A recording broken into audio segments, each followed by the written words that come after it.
If you love gospel guitar, but you struggle to know what to do when the praise break comes, and if you don't know what a praise break is, it looks and sounds like this.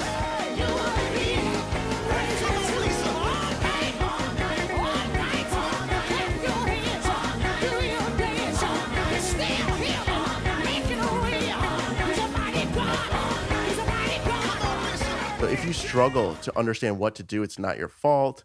It's really that there's been no information available to you to date to understand how to excel at this. If you're interested in learning more about praise breaks, I have a course available that I'll link in the description. If we haven't met before, my name is Alec Lehrman. I'm a Grammy-nominated gospel guitar player. I'm going to help you, just like I've helped thousands of other students, get better at praise breaks. This song is James Fortune called Praise Breaks. Now, praise break is just literally a fast part of gospel. Praise breaks also have other names like bumps and shouts. And for this particular praise break, I'm going to show you a figure so that you don't feel like you're just rolling down that guitar knob whenever the bump happens, because that's what a lot of guitar players do. And trust me, you're not alone. It's okay. But this lesson that we're going to learn here today is going to take you from, I want to roll that guitar knob down, to really, really excelling at this material, okay? So we're going to be in the key of E flat, okay?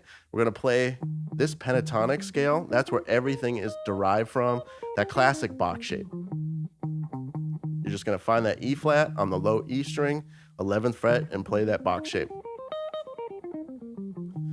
And the figure you need to know, it's derived from a Chris Payton lick. And what you're going to do, it's going to sound like this at a slow tempo. It sounds like this.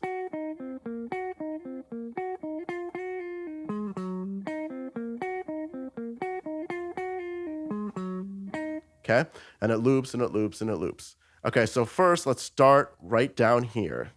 And notice I'm never using my pinky. This is a me choice. I noticed that all my favorite guitar heroes, from Eric Clapton to George Benson to Isaiah Sharkey, they never use their pinky.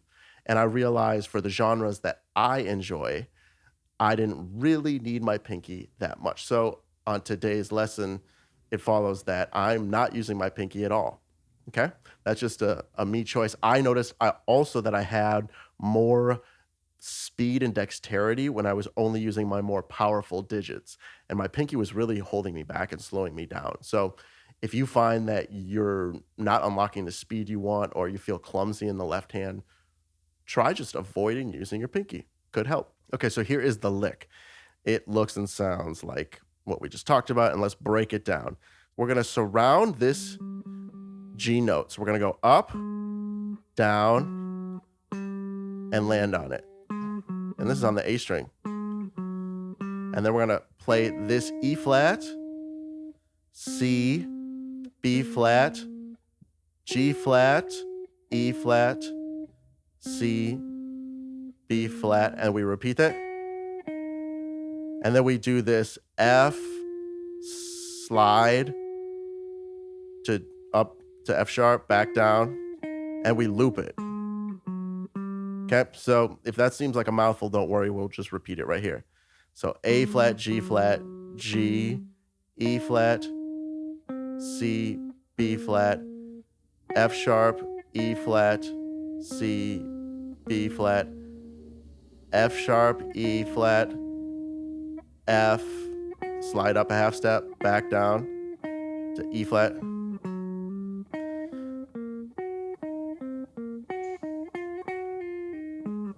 And you loop that. So here's the other thing. Don't feel too self-conscious like it has to be played like perfectly and executed with perfect precision. I think that's a fallacy of the internet. And, really it's about having good rhythm. And if your rhythm is good, it's okay if the other strings are ringing some of the times. It gets buried in the track anyways. I'm going to show you exactly how it sounds raw right here, just so you can understand that you don't have to be perfect with this kind of thing. It's just one of those things that once you get it under your fingers, just have good rhythm. So, and we're going to speed it up. Notice I'm having stuff ring.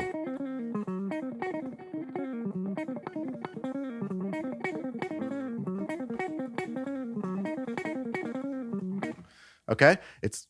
I'm having other strings ring. It's okay. Is it perfect like a computer? No, but that's okay. You can work for perfection, strive for it, but just understand that there are going to be strings ringing. It's okay as long as you're locked into the groove, as long as you're playing in pocket, that's okay. And now let's talk about how to get that speed. I mean, the speed is really about playing it at a slow tempo, at a moderate tempo, okay? Locking in that form and then really just going for it.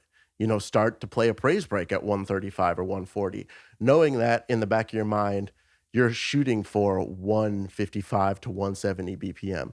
But you don't want to get stuck in this purgatory of like 100 to like 125, just playing comfortably there, because you're going to notice that your brain is going to remember how praise breaks sound. It's going to sound eventually like praise break should be in that window of tempo, and it's not the case. So you're going to be learning it incorrectly. It's really similar to juggling. You can't really slow down juggling. You just need to do it and go for it. You need to fail a lot, and then all of a sudden, after the 100th time, you're going to be able to juggle. Well, the same is true for this principle. Okay, once you have it locked in your left hand, just really go for it. If you're feeling pain, don't continue. But obviously, just you want to push past the barriers of, oh, I feel like I can't do it, so I'm going to quit. That's not how this type of thing works. Once again, if you're interested in learning more about praise breaks, I have a praise break course that's available in the description. And if you want to learn even more, just free information on praise breaks, here is some more riffs and licks that'll be having you blazing on Sunday. You're going to want to check that out.